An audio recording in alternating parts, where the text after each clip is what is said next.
துஆவை கேட்டு கண்ணீர் பெருகுமே. கல்வினில் பக்தி ஆகிய நூறே எழும்பும் எப்போதுமே. காவலன் அல்லாஹ் நினைவு எழுந்து கவலையும் தீருமே. காவலன் அல்லாஹ் நினைவு எழுந்து கவலையும் தீருமே. எல்லா கவலையும் தீருமே. லப்பைக் லப்பைக் அல்லாஹும்ம லப்பைக் லப்பைக் லப்பைக் அல்லாஹும்ம லப்பைக் இன்னல் ஹம்த வன் நிஅமத லக வல் முல்க லப்பைக் லா ஷரீக லக் லப்பைக் லப்பைக் அல்லாஹும்ம லப்பைக்.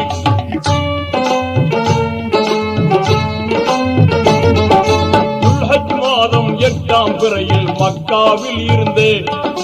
துல்ஹஜ் மாதம் 8ஆம் பிறையில் மக்காவில் இருந்தே. துல்லியமான இஹ்ராம் என்னும் பெண்ணாடை அணிந்தே.